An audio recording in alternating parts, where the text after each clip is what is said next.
Hey. All right. Hello and welcome back to the PML school. This is our modeling school where we want to teach you how to build your own PK/PD models in Phoenix Bernoulli. My name is Bernd Wendt. I'm here today with Chris Mehl and Dan Weiner to present you our sixth exercise, so exercise number 6.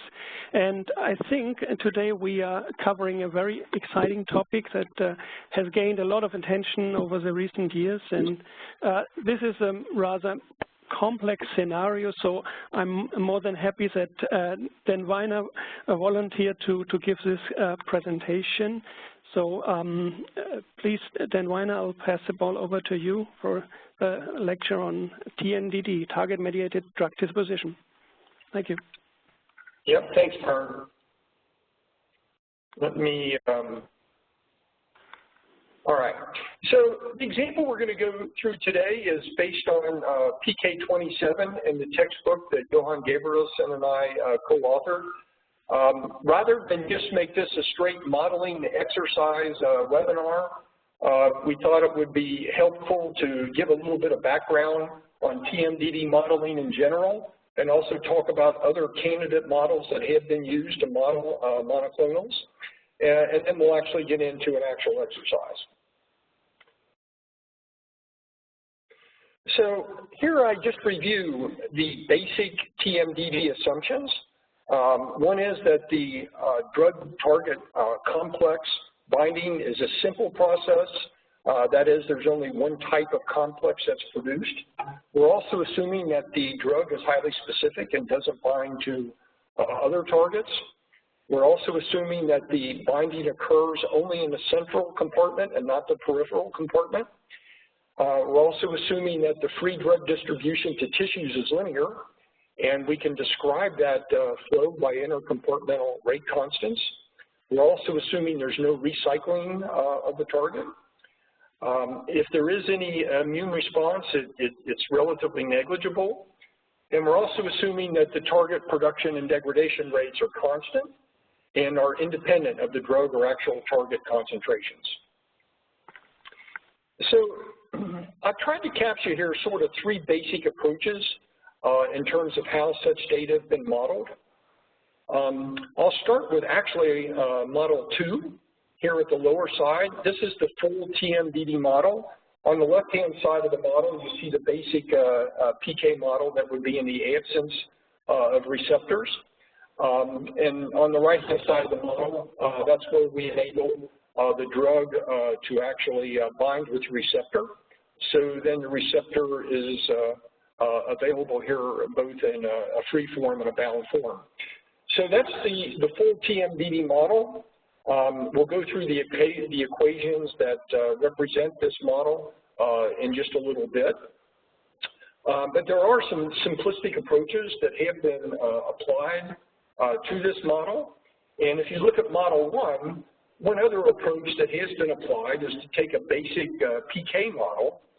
And all of this binding that's occurring here with the receptor amounts to a nonlinear elimination of the drug from the system, and we capture that in a PK model by adding a second route of elimination from the central compartment so that we have both a linear and nonlinear elimination from the compartment. As I'm going to show you, this model often mimics the trends in TMDD data quite well, but of course it's not as mechanistic as the full TMDD model. So another approach would be sort of a middle out approach of these 2 approaches, and that would be to start with model 2, but if you're in a situation where you only have ligand data and don't have information on the receptor itself, but you want to try to accommodate the full model, what one would do then is to set parameters involving the receptors such as K on, K off, and Km to values that are determined preclinically and just freeze them in the model. And then you would optimize all the other parameters in the model. So these are generally then the 3 basic approaches that have been applied in modeling TMDD data. With regards to getting initial estimates, it can be tricky sometimes for the full TMDD model, but what I've captured here is a slide that we can make available to you that show typical ranges of parameters when you are modeling antibodies. So this can be helpful in certain situations. What triggered all this interest in looking at things like TMDD modeling? Those of you that have been around for a while, such as myself, remember a very tragic situation where this drug T-Genero, which was the first biologic, and it was dosed to a number of individuals in the UK, and all 6 individuals got multiple organ damage, and everything had been done sort of state-of-the-art in terms of estimating what the initial dose should be for the drug, but it was based on a no-effect level of the drug. And it just didn't work in this particular instance, and then this spawned a number of reviews globally. So in Asia, in Europe, and also in the US, for better approaches and more conservative approaches to come up with initial dose levels for large molecules, and resulted in what we call MABEL, where MABEL is the minimum anticipated biological effect level. And that gives more of a degree of conservatism and is more conventionally used now when coming up with initial doses. But I think it's very instructive if you have time to read this background, and you can look at Wikipedia and other sources to find information on this T-Genero. So there are 3 basic approaches that you might use to modeling the data. We already looked at 3 types of models, but just basic approaches in general. You could do a non-compartmental analysis. The pros of that is that it's model independent, but the con, of course, is that it's not mechanistic. But it would help you identify the fact that the elimination is nonlinear and clearance is dose dependent or concentration dependent. And then, of course, we could use a compartmental approach. That particular model is assuming that PK drives PD. You can use the model to simulate, but generally only within the range of dose levels that you've already studied. And you can only tie that to simplified biological models.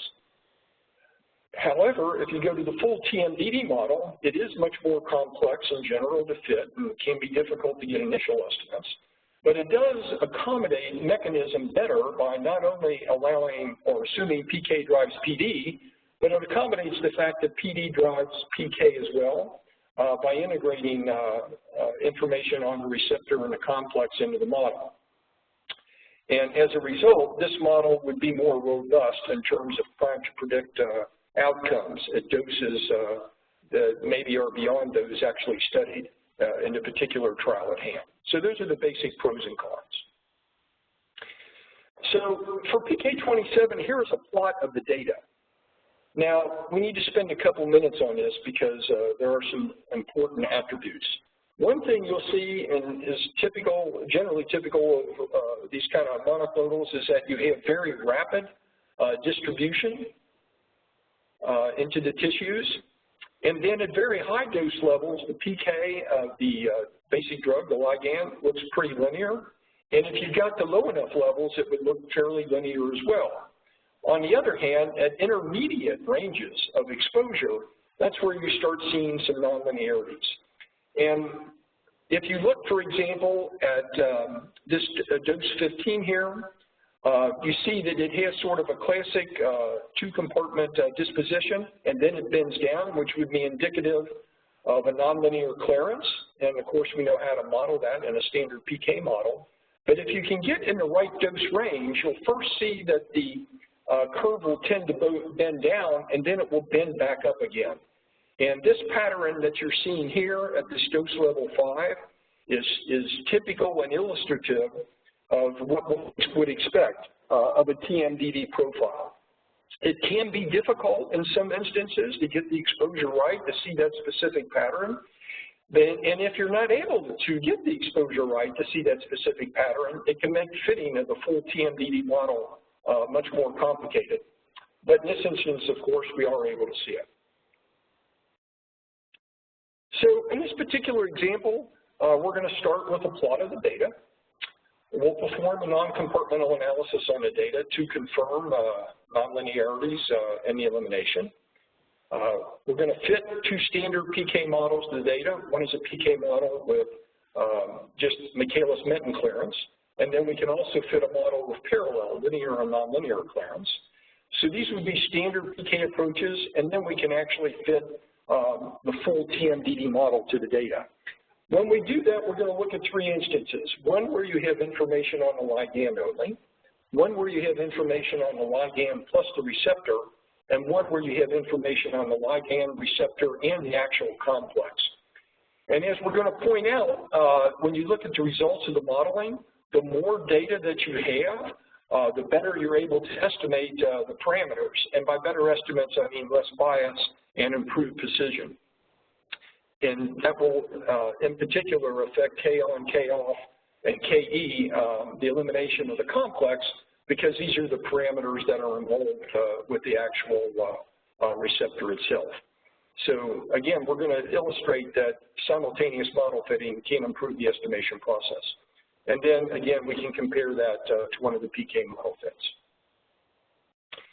So here's what the NCA results look like, and we'll jump in and I'll show you the NCA via the demo in just a few minutes. But here are the dose levels. Here are the settings for the NCA analysis. So we're going to sort by dose group. And then we have, of course, time and ligand concentration. And this was an IV bolus. And then here I've made a table of the NCA results here on the lower right-hand side. And you can see how clearance decreases as the dose increases. And then as a result, the dose normalized AUC is going to increase as the dose increases. All right, so that shows some of the complexities in the actual exposure with this kind of data that at least we are able to confirm at this level with NCA modeling.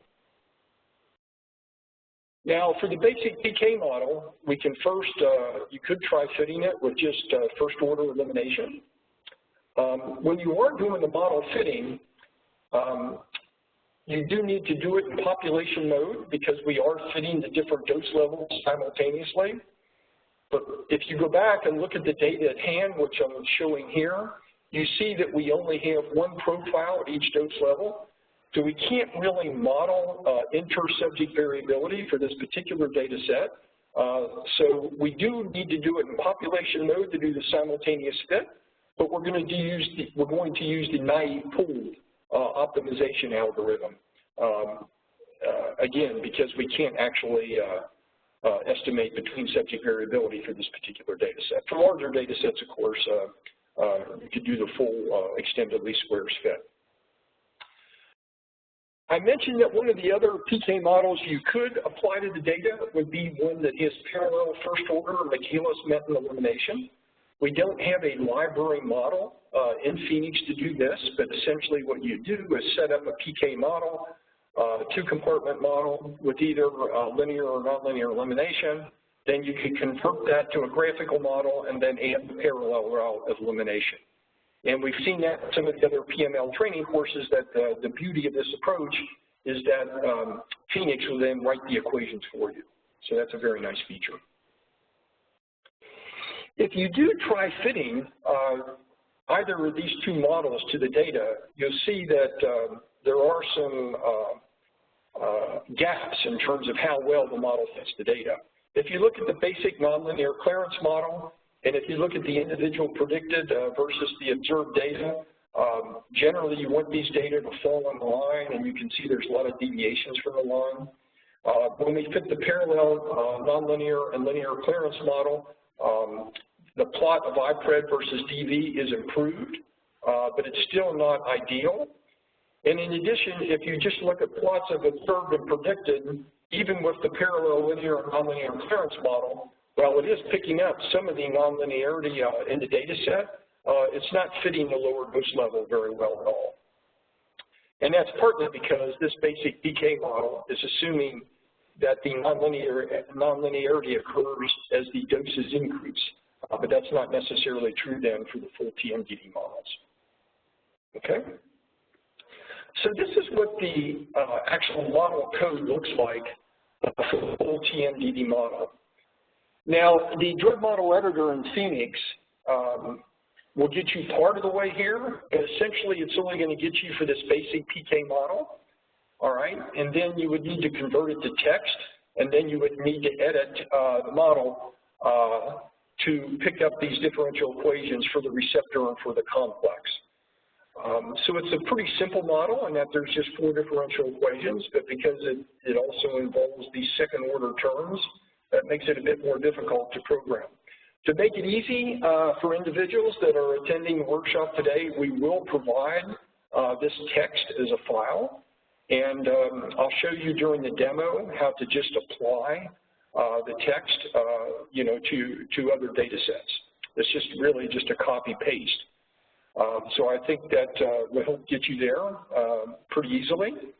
Now, in this case, we're going to do 3 model fittings. One's with the ligand alone, and that's the code in black. If you also have information on the receptor, you could add in the statements that are in blue. Okay? So namely, we're adding in the residual error term, an initial estimate. In this case, I'm assuming a multiplicative error model, but you could confirm that with the actual diagnostic plots. And then if you have the actual complex, then you add in the statements in red. Okay? So again, I'll show you how to actually implement these in Phoenix when we do the demo in here in just a minute. The rest of the code are just the initial estimates associated with the model. I did add 2 secondary parameters, so I estimated KD, which is the ratio K off to K on, and I also estimated KN, which will be the sum of K off and KE for the complex divided by K on. Now, also, I'll point out that here I use notation that we use in the textbook. So we use KN and KN and KL types of notation. But when you look at other types of publications that may deal with TMDD modeling, they may use KSIN and KDEG as opposed to KN and KL. The actual models are the same. It's just a matter of what you're going to assign names to the parameters, but the models are identical. Okay? Also, I don't think we've covered this yet in the PML training, but I'll also show you that when you're doing modeling in population mode, there is a model compare object that you can drop into a workflow that does enable you to see the outputs from the multiple models in a single dashboard or screen. So we'll take a peek at that as well. And then here's the actual results of the model fitting. So on the left side here, we're fitting the ligand only. Then I went ahead and fit the ligand and the receptor, and then I fit the ligand, receptor, and the complex. And in particular then, if you look at K on, the CV for K on improves from about 18% to about 2%, or 1.5 or 2%. If you look at K off, it goes from about 30% to 12.5 to 4. And if you look at the elimination of the complex, it goes from like 26 to 20 to 1.6. So this is just illustrating the point I was trying to make, that if you want to get good precision on parameters that more directly relate to the receptor and the complex, you really need to do simultaneously fit not only the ligand, but the receptor and the complex as well. In some instances, you may not have information on the receptor and the complex, and you're only fitting the ligand. You can do that. But then the CVs might be very large for K on, K off, and the KE of the complex. And again, what many individuals do then is to use what we showed as Model 2 earlier, where we assign initial estimates to these parameters based on preclinical studies, but then we freeze them, and we just hold them frozen in the model fitting and then optimize the other parameters. These data that we're fitting today, PK27, are what I call semi-synthetic. They are based on an actual study and model, but then we added noise to the predicted values.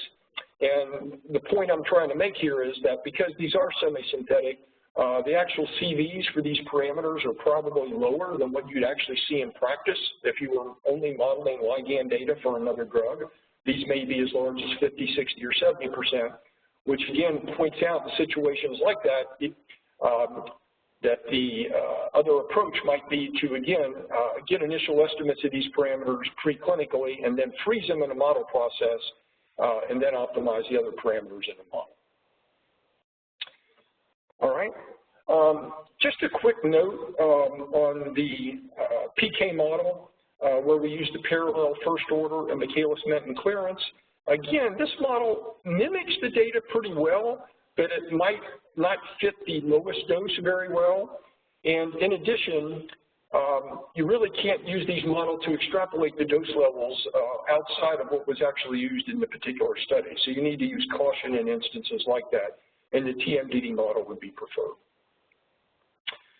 So in conclusion, before we hop into the demo, due to identifiability problems, one generally cannot estimate all of the TMDD parameters with adequate precision if you only have ligand data. And then it's important that you generate data in the dose range that enables one to actually see that distinctive TMDD profile where it bends down and then back up. And although I didn't do it here, as I mentioned, in some instances, if you only have ligand data, you might want to fix parameters that relate to the receptor to values that you estimated preclinically and then optimize the other parameters in the data. Okay, so at this point, we're going to jump into the actual demo. So let me pull Phoenix up here.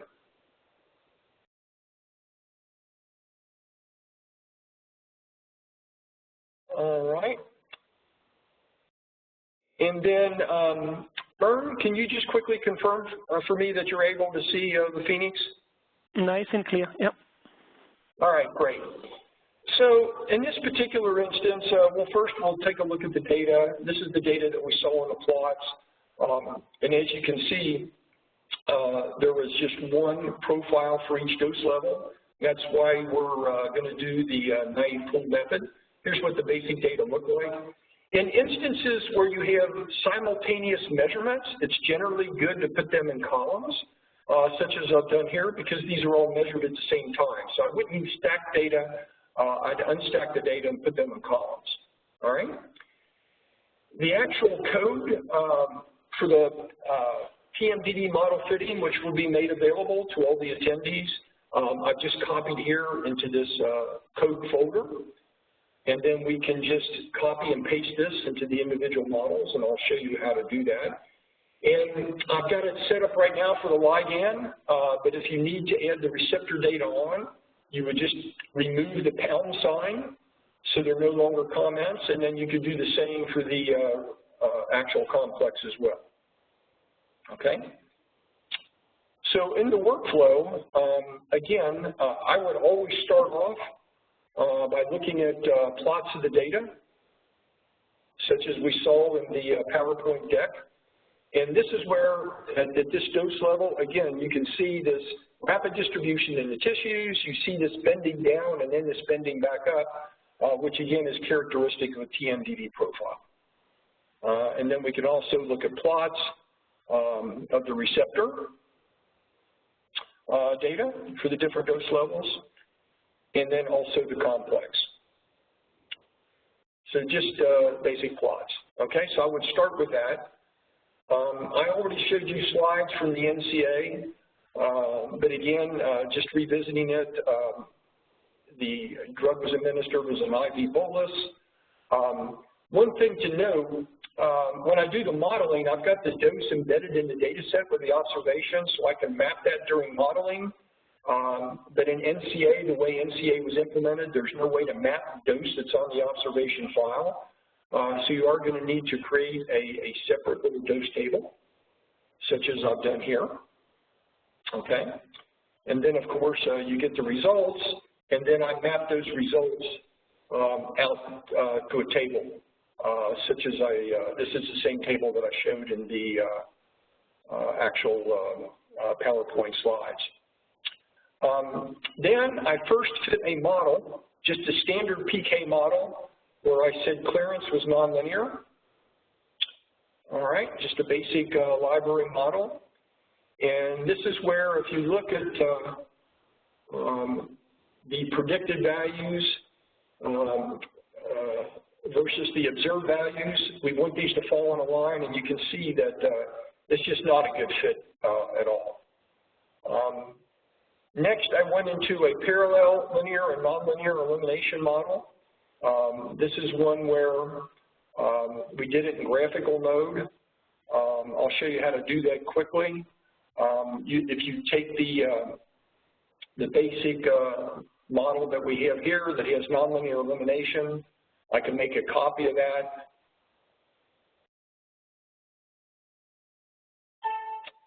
And then in this copy of the model, I can edit this as textual. I'm sorry, I'm going to edit that as graphical. We're going to edit it as a graphical model.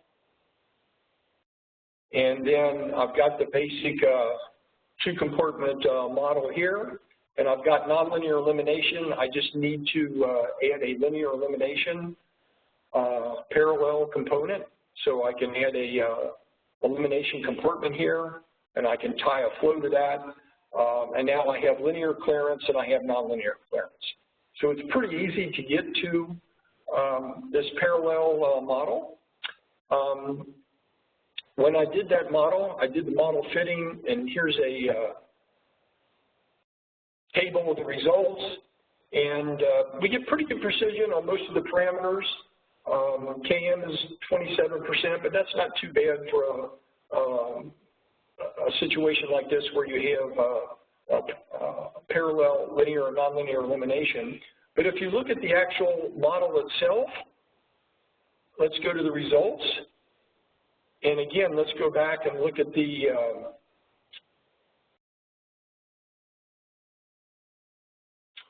IPRED versus DV plot.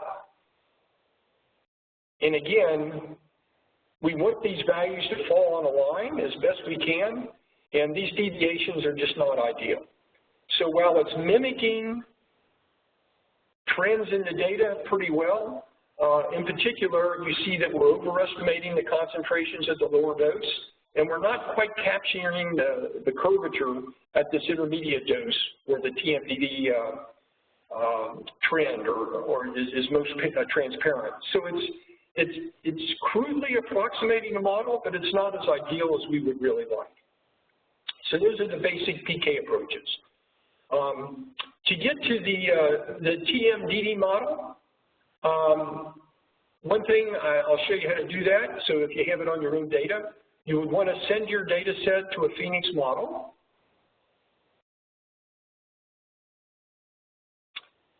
And then we're going to edit it as textual. Okay, you can pick any model you want. And then go here to your code, wherever you stored the text, and make a copy of it. And then you can go to your model. And now let's paste it in. So now we're ready to fit the TMDD model. We have to do some mappings. Of course, you need to change the initial estimates that would correspond to your model. And now the identification variable for the population modeling mode is group, and we can map dose to A1. And we've got time auto mapped, and we'll map CP to C odds. Oh, I've got one thing here I need to do here. Before I do that, for run options, we need to switch this to naive pool mode.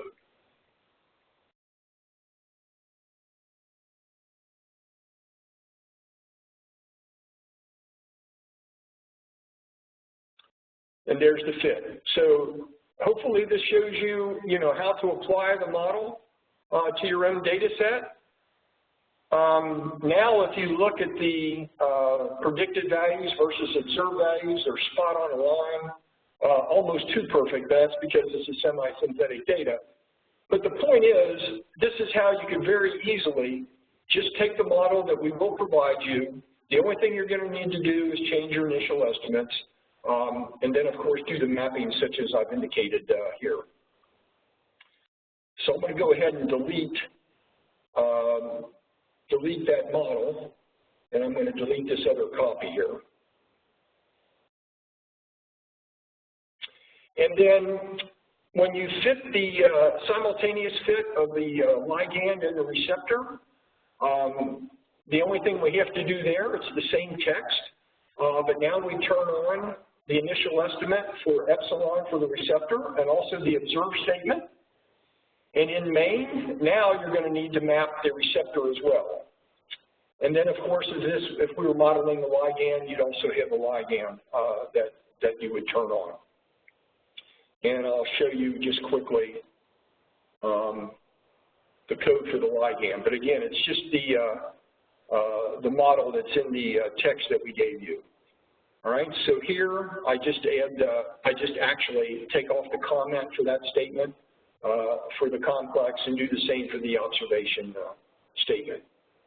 Now, with regards to initial estimates for these models, you can use the initial estimates tab, and it will default to C versus time. And you can see these initial estimates are very good for the data. They fit very well. But then we can also toggle this and look at receptor versus time.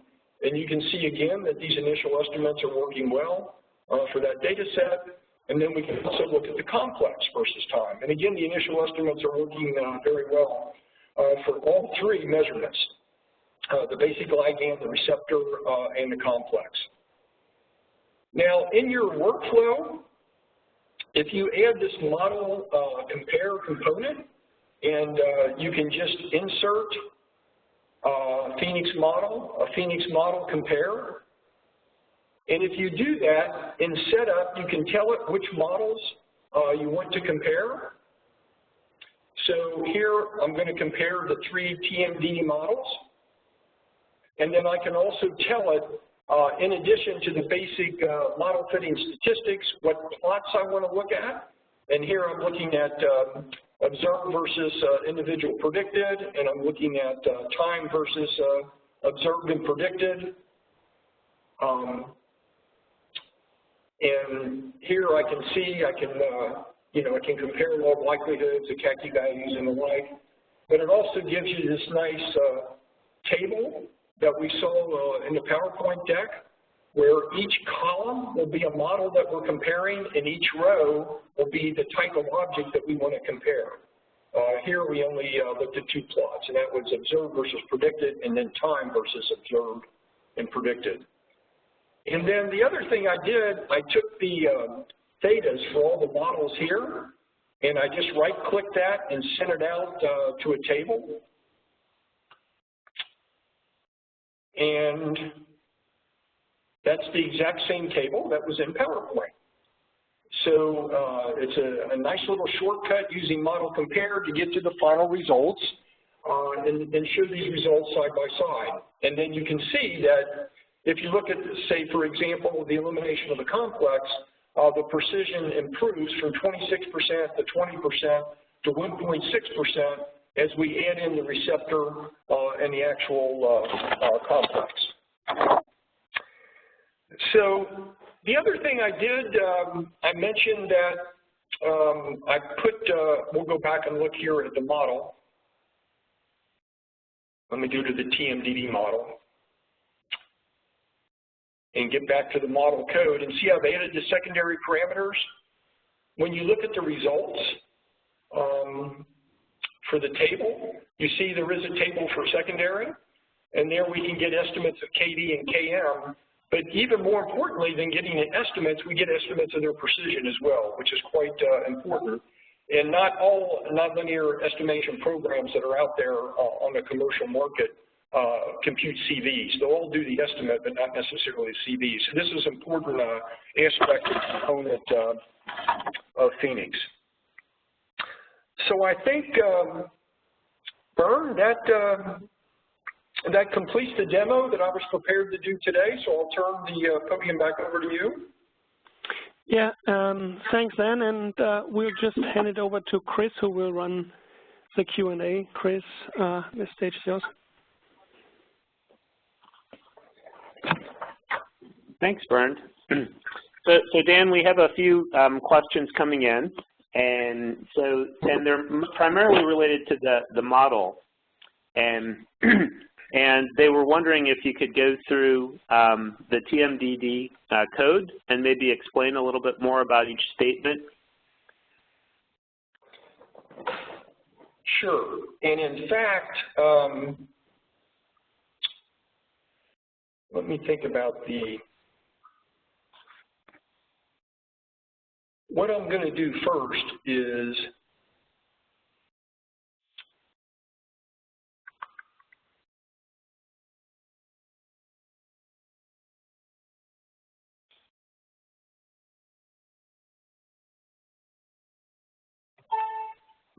what I'm trying to do, Chris, is get back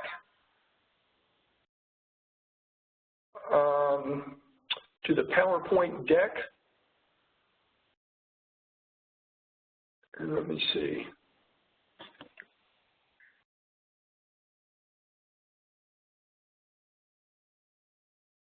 So what I was going to point out, in the PowerPoint deck, we talked about the left and right-hand side of the model. The left-hand side was the basic aspect of the two-compartment model and the complex. And the right-hand side, I'm sorry, is the actual complex and the receptor itself.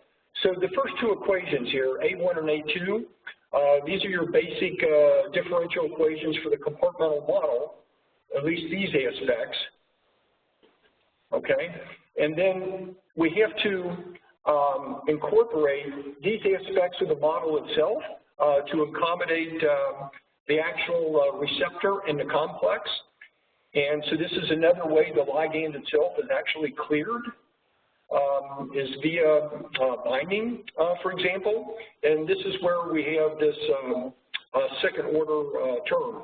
Now, when I did the modeling, I modeled amounts, and that's why these are multiplied times volume, and then I convert them to concentrations below. And then the last two differential equations are just straight from the picture that I illustrated in the PowerPoint deck. These just correspond to the compartment, if you want to call it that, associated with the receptor. This is where we have the Kn component, which sometimes is called Ksyn, and Kout is sometimes called Kdeg. But then we have input and then losses from that compartment, and then of course we've got it going back and forth with the actual complex. The rest of the statements are just initial estimates for the other parameters in the model. So again, these translate directly from the picture that I used in the PowerPoint slides.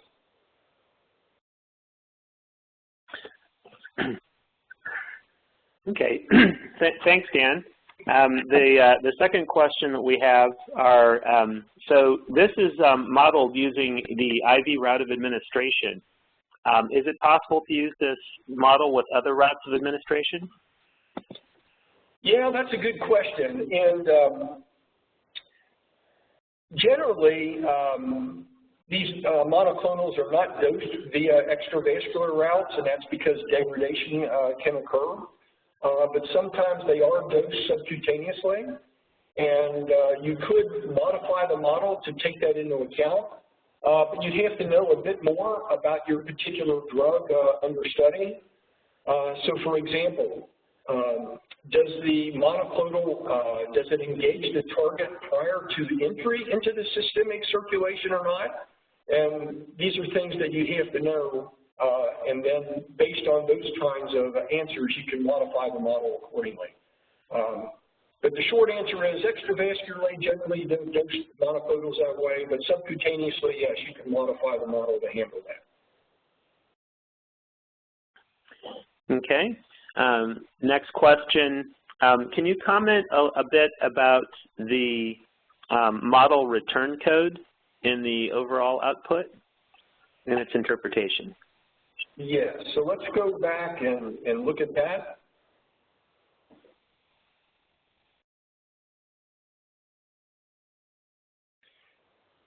So the ideal return code is 1. If you have a return code that's not 1, such as the instance here, that doesn't mean that the fit is necessarily wrong, but it just indicates that the program has had difficulty in terms of identifying the actual minimum of the -2 log likelihood function. In this case, I think we are at the exact minimum, because if you look at, for example, observed and predicted, I mean, it's really spot on the data. So I feel really comfortable that we're there. In other instances, though, where you have more noise in the data, and you want to explore the return code a little further to see if you might have perhaps wound up in a local minimum versus a global minimum, what you would do there is to just try the model fitting, but with with different initial estimates. So in your model here, for example, we could try different initial estimates, and if we find that we're continue to converge to the same -2 log likelihood, then we feel very comfortable with the solution. If not, then we want to look at the set of initial estimates that does result in minimizing the -2 log likelihood. So that's a good question, Chris. Okay, I think we have time for a final question. And where can we get a copy of the TMDD model? Yeah, so the actual model that was used here, and I quickly showed how to apply that to users' own models by just using copy and paste, will be made available at the end of the session. Bernd, can you speak to exactly how we'll make that available to attendees? Absolutely, yeah. Okay, so I mean, what we are doing with the material, like the slide deck that Dan showed, the link to the recorded webinar, plus the textual model, as usual, we post them to the Satara forum where we have a category, PML School. I'll send out a note later today to everyone so that they can pick it up from there. So that shouldn't be a problem. So since we are at the end of the Q&A, thanks Chris and Dan for the Q&A session. But before we close, let me inform you about our next webinars. We have completed our first schedule with 6 lessons or sessions, if you will, this year. But we've already scheduled 14 further sessions that will take place over January to August in 2017. You will find this schedule on our landing page where you have the opportunity to register for each of those webinars. I'll send out a note later on to give you the link to this page.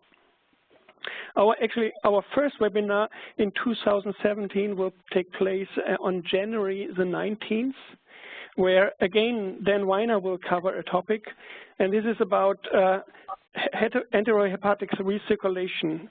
So I hope to see most of you then. And with that, I want to close this session. I want to thank you for your continued interest in this series, and I wish you a happy holiday season and hope to see you again next year. So goodbye, and you may disconnect now. Thanks.